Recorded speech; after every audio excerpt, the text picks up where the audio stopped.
Greetings and welcome to another installment from the Patchwork Productionz Learn to Crochet for Beginners series. In this video, you will learn how to read and understand crochet patterns. For those of you who are new to my channel, my name is Stitch, and Patchwork Productionz is all about learning and doing crochet. So make sure you subscribe so you never miss another installment. Without further ado, let's get started. So today in this video, we're finally going to learn how to read crochet patterns. We've covered quite a few topics in the tutorial series that I've done for the past couple of weeks. And in this video, we're going to go into how you can understand them for yourself without requiring a video. And this will just be the basics, but it'll allow you to make just about any pattern you come across. So we'll go into what all of the abbreviations for different crochet instructions mean, and then different nuances with how instruction are laid out in crochet. So this here is just a very basic granny square pattern that I got from lovecrafts.com. I'll put a link in the description box. This is just very basic, basically what we covered in my granny square tutorial. Now they do have different colors here that we can do. We'll cover color changing in another video. But basically, I chose the granny square as the pattern because it covers enough of the generals that it's just easier to do, but I'll cover some of the extra things as well. So I will be making a granny square again, but not like full walkthrough, just enough for you to understand the instructions. So I will point out immediately that while there are some generals with how crochet instructions are written, I have noticed from seeing different patterns that crochet instructions are not always written precisely the same every time by every person who writes a pattern. So there are going to be ever so minor differences that you will just need to pay attention to.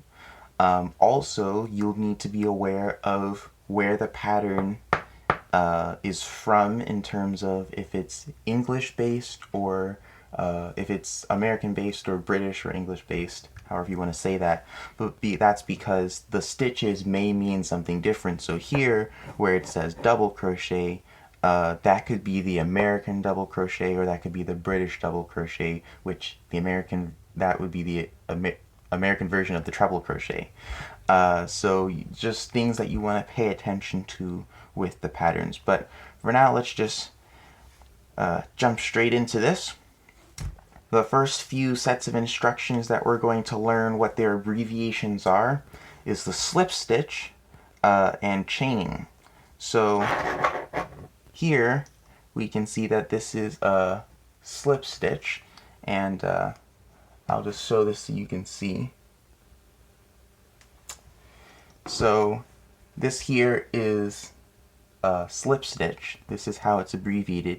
Now I have also seen a slip stitch abbreviated as SS. So that is one of the ways that you may see slip stitch. Now there's chain. Chain is one of the easier ones. CH, you can't miss it. All of the abbreviations you may also see in all caps, but it still means the same thing. And then for the granny square, we work in the double crochet. So this is the abbreviation for double crochet. So whenever you see DC, you know that's the double crochet. Now most patterns, as you can see here, will have a little section that may show you any basic abbreviations if it's just, a standard pattern, or if it's a more complex pattern, they'll especially show you any special stitches that might be required, or just, a refresh on different stitches so that you can know when you read in the rest of the pattern what that is referring to. So you can't really miss this section of the pattern. It's pretty important. Now, there is also the material section, which a lot of patterns will have as well. Just tells you what yarn you'll need, what hook size you'll need, if there's a gauge, etc. So like here, yarn is required. What yarn is not important, so it's not specified. This is just a basic granny square, but some projects may tell you that you need a weight 5 yarn that is cotton or something like that. So there will be different nuances there. They'll tell you a recommended hook size and a gauge. In this case, it's a granny square. A gauge is not important, but they will tell you those things, like you'll need an I9 and you have to have 10 stitches and 10 rows to 4 inches. So they'll tell you those things. And in this case, it requires a darning needle, which is basically just a needle that you can use to work in your ends. These are just some plastic yarn needles I have, but these are just the basic things that you need to be aware of for the pattern. So now we can move on to the rest. This is where the pattern begins. Because the granny square is worked in the round, we see that each of these steps are marked as rounds. Now, if this were worked in the row, we would actually see row 1, row 2, row 3. It would go by rows. So this is the general framework, the structure of how crochet patterns go. It's usually a start or end instruction and then several rounds that we work with, or rows. So for the granny square, it's rounds, and this is the first instruction, so we're going to start here. It says make a slip knot on the hook with yarn. So that's pretty easy to understand. You make your slip knot. Chain 4. So there we see that that CH, chain 4. So generally when you see a number after the instruction, that's how many times you have to do that thing in certain cases. Or you should just read it as the instruction. So this is chain 4, so you would chain 4, but sometimes it may be different, and we'll see that later. So let me do that. We see chain 4, and then it wants us to join with slip stitch, and there we see this abbreviation for slip stitch into the first chain to form a ring. So they tell you what to do and where to do it, and they use these abbreviations. Abbreviations are always easier to use in the patterns because it makes it shorter. If you had to write all of that out, this would probably be here in the line instead of, back here. So they want me to join with a slip stitch in the first chain. So the first chain is not the first chain from the hook. The first chain is the first chain that we made. And so if I make my slip stitch in the first chain, here we have our ring to start our work. And so this is the end of the start instruction. It's just the foundation, you would say, of the project. I presume that if you were working in the row, your start would be, your foundation chain per se. So now we begin round 1. And round 1's instructions have quite some interesting things that we need to pay attention to. So as you see here in the abbreviations, they actually tell you that if you see these 2 asterisks, that it's to repeat instructions between asterisks as many times as directed. Now, see, this pattern tells you that. Some patterns may not tell you as many times as directed. So if you're not directed how many times to follow the instructions within the asterisks, a good rule of thumb is to simply follow the instructions as many times as there are stitches to accommodate them. And if you think about it, it's if you have a 2-step process that you need to repeat over several stitches, and you get to a point in your project where you would have to do half the steps before you run out of stitches, it would be good to just say that's where you end and move on to the next instruction, because there aren't enough stitches to accommodate the whole set of instructions that were between the asterisks. But in this case, it's as many times as directed. So they'll tell you in the pattern how many times to do the set of instructions that are between the asterisks. So in round 1, we see that it starts out with chain 2, and it tells you in parentheses that it counts as a double crochet. Now, whenever we see parentheses, it's an indication of something that we need to be aware of. Sometimes it's a series of instructions that we need to follow, and sometimes it's just additional information to help us get the pattern right. So in this case, it's additional information. They're telling us that this chain 2 is acting as a double crochet. So I'm going to follow this instruction here in chain 2. And then it says 2 double crochet in center of ring. Now this is where we see that the number precedes the abbreviation, and they're telling us to do 2 double crochets into the center of the ring. So this is one of those cases where instead of the abbreviation and then the number, where we just read it as the instruction, we say 2 double crochet because we need to do 2 of those. This is also kind of the, if you want to say, shorthand for increasing. If an instruction wants you to increase 2 times into one of the stitches, they'll generally refer to it as 2 double crochet. That's what I've seen in most of the patterns that I have worked with. So in this case, the center of our ring is counting as if it's one gigantic stitch that we're working all of our double crochets into. And so technically, and I explained this in my granny square tutorial, these are all increases. So this is why this shorthand is used here. And they tell you where to do it. So they don't want you to work into one of the chains, they want you to work into the center of the ring. So it's very specific in saying where they want the double crochet worked. So I'm going to work 2 double crochets,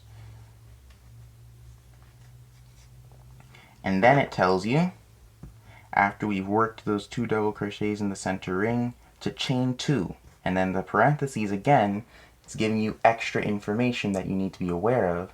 So it says chain 2, parentheses, to make corner. So they're telling you why you're doing that chain 2, helping to understand this. So we chain 2, and that's for our corner. Now here's where the asterisks come in. We have 2 sets of asterisks, or a set of 2 asterisks, and in between we have the set of instructions that we're going to repeat as many times as directed. And so it says 3 double crochet in center of ring, chain 2, and then repeat 2 more times. So basically we're doing a 3 double crochet increase into the center ring, which is why we have this 3 preceding the abbreviation, and then we're going to chain 2, and we repeat this 2 times. So I'm going to quickly do that. Okay, so now I finished that set of instructions. 3 double crochets in the center of ring, and then chain 2, and I repeated that process 2 more times. So we completed the first time and then 2 more times. So now we have our whole 4 things, because the first part of this was making the first one, and then the second part was making the other 3.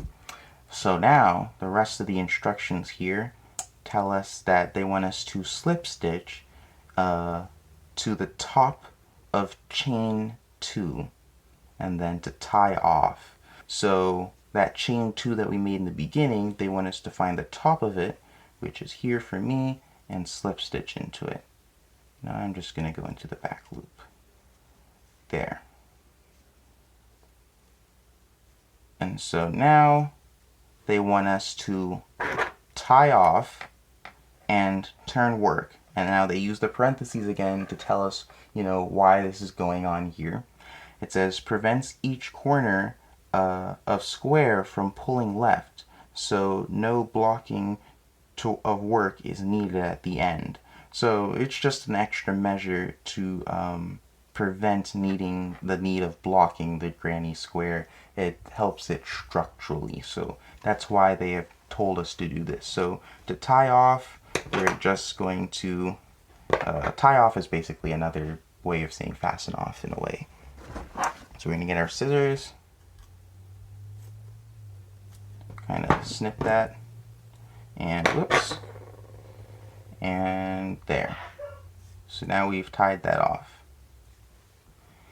And now they're telling us that they want us to, with a slip stitch, attach yarn to any corner space, and then chain 2, which counts as a double crochet. This is the beginning of round 2, because this is the first round and we fastened off and ended. And so round 2, they want us to join with a slip stitch. So we're going to do that the slip stitch way. And then they want us to chain 2, which counts as a double crochet. And then they want us to 2 double crochet in the same space. So we're doing that 2 double crochet increase.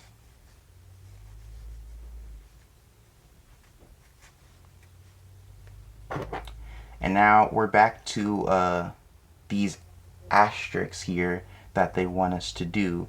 It's a set of instructions in here.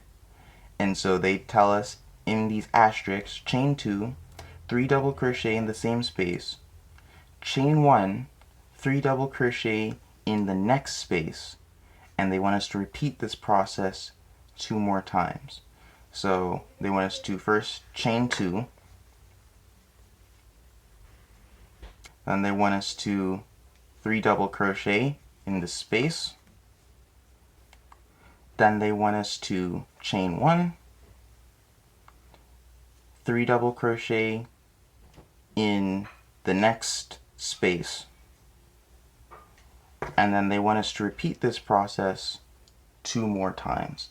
So what we've just done here is we've made this corner for round 2, and also in my granny square tutorial I mentioned that every time we have 3 double crochet on the round below, we need to chain 1, and so that's what they've had us do here.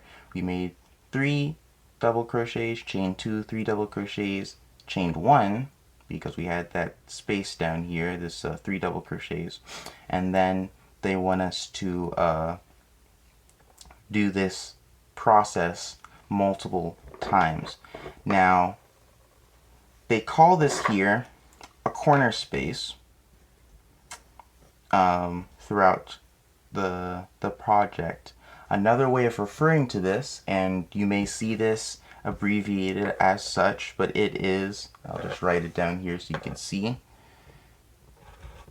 chain space.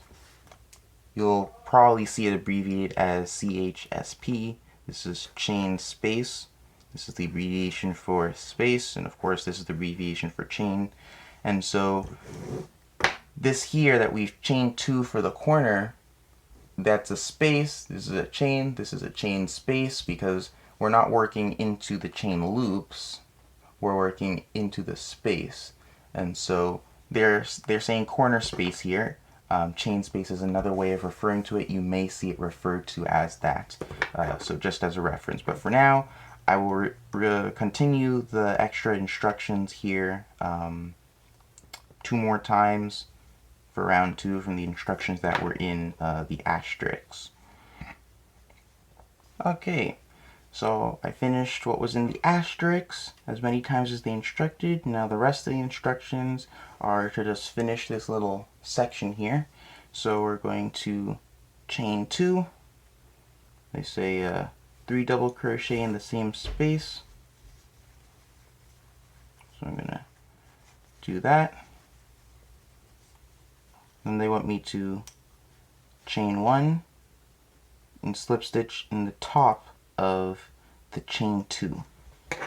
So right here, we're gonna chain 1, because remember, there's 3 double crochets down at the bottom, and so we want to make our chain 1 and then slip stitch into the top of the chain 2 that we made. And I mentioned this again for the granny square, that's always important because you need that space here, so don't just slip stitch, you gotta chain 1 and then slip stitch. And so then they tell you to tie off or fasten off, and then to turn your work. So we're gonna cut that, fasten off, and then I want you to turn your work. So I believe they mentioned that in the first set of instructions, and I happen to not do it. So they've instructed to turn your work. Whenever you're instructed to turn your work, it's pretty simple. You just turn it. I mean, that's kind of how it always works. But so now round 3 is going to go through a similar process as round 2. So it tells you to slip stitch, attach your yarn to the corner, chain 2, parentheses again to give you some critical information. So it's going to tell you that it counts, that chain 2 counts as a double crochet. And then they're going to tell you to 2 double crochet in the same space.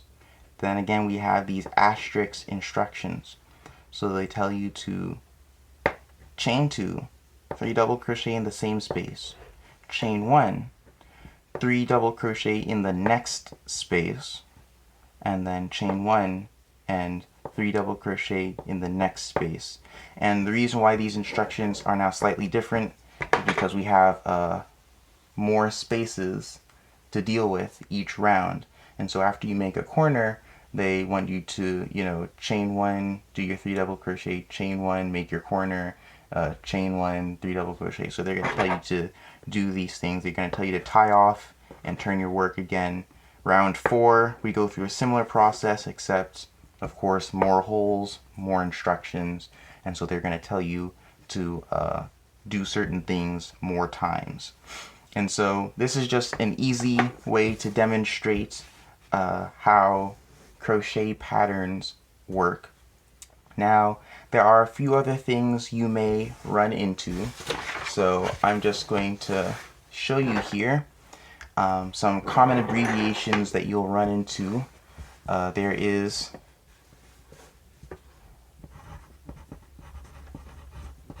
single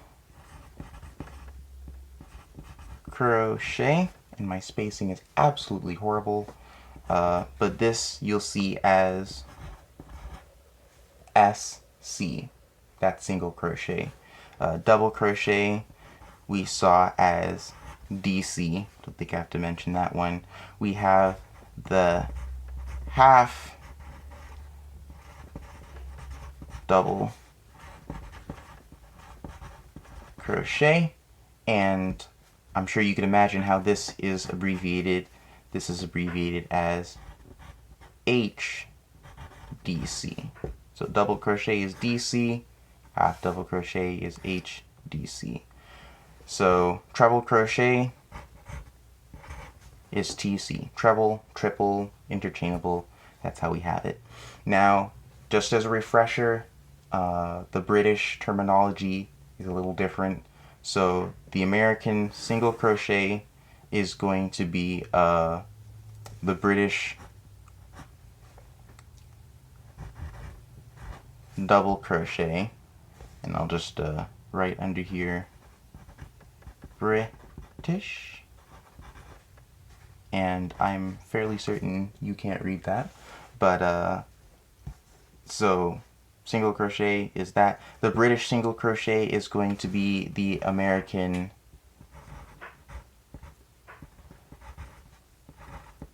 slip stitch. Forget the misspell. So that's going to be abbreviated as slip stitch or slip stitch, and that is the British equivalent of a single crochet.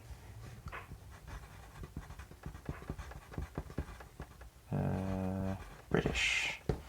So these are the elementary stitches that you'll run into, and they're equivalent abbreviations.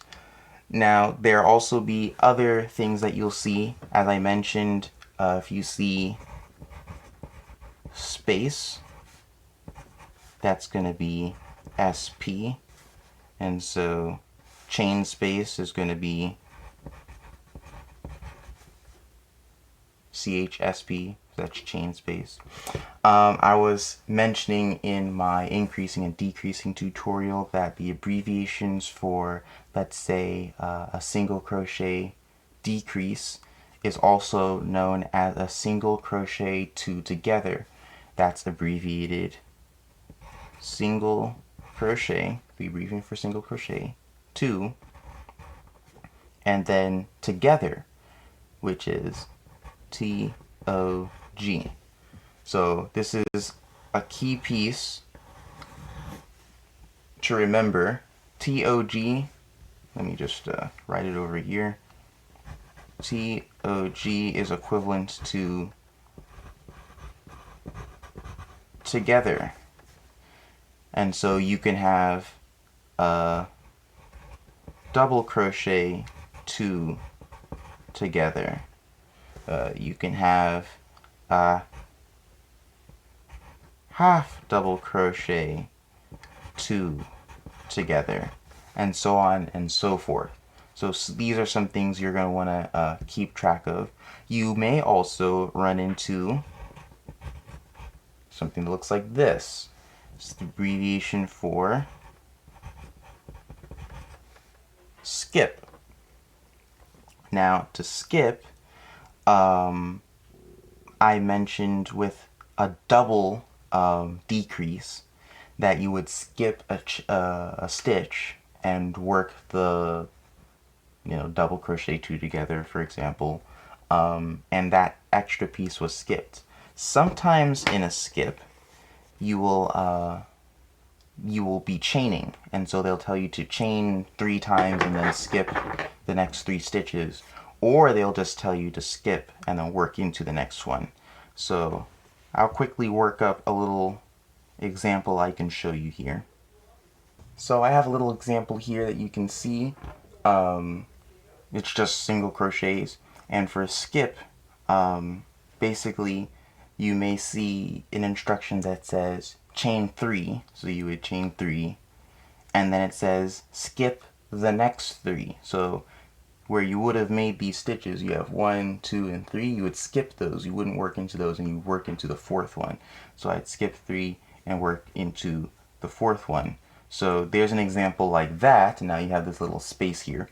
Or you may see a set of instructions that just tells you to skip, and that's in the case of the double single crochet decrease, where you just don't work into one of the stitches, so it's as if you decreased 2. And so in that case, you would simply not even work into it and just go straight into the next one. This is for the double single crochet decrease, or the however you want to say that. I don't want to confuse anybody, but it's a single crochet decrease by 2, and so you would work the single crochet 2 together after having skipped one of those stitches. And so now we've done this double decrease by just skipping. We didn't chain or anything. So the instructions may vary, but generally that's the abbreviation for skip. You may also see things like rep, which is repeat. That's another common one you may see. Or beg, which is begin. So that's another common one you'll see. Round is abbreviated like this. So these are just some common basic abbreviations that you may see as a beginner. Now, the various other abbreviations for the many other stitches and instructions for crochet will be covered as I cover different topics. I'll mention the abbreviations for them. But for now, these are the basic ones to get you started, to help you to understand most patterns out there. You'll pretty much be able to work them. And even if you're learning a new pattern stitch from a set of instructions that are based off of the elementary stitches, you'll be able to follow that to learn that pattern, and then you'll be able to use that pattern to do other stuff. So this is kind of like the groundwork, the framework, the beginnings. Now there is one last very important one that I don't see often, but it's still important. The last set of instructions that you just can't miss. Yarn over. Basically one of the fundamentals in crochet. And this is abbreviated as yo. And so these are just the generals. Can't miss this one. You don't see it too often, but it's generally used when teaching some of the elementary stuff for new stitches. Not everyone uses that set of terminology, but these are the basics. Shouldn't be too hard to read patterns after you know this knowledge, just the groundwork, and now you know how to make a granny square from a pattern. Nice and easy. Now you can go on and start making sweaters. Well, for now that will be all for this video. Thank you for watching this video. If you enjoyed this tutorial and want to learn more about crochet, be sure to hit the subscribe button and ring the notification bell so you never miss another video. Don't forget to give this video a big thumbs up, and also share this video with your friends and family or on social media. And feel free to leave a comment down below. If you have any questions or suggestions or any feedback, I'd love to hear from you. Until next time, catch you later.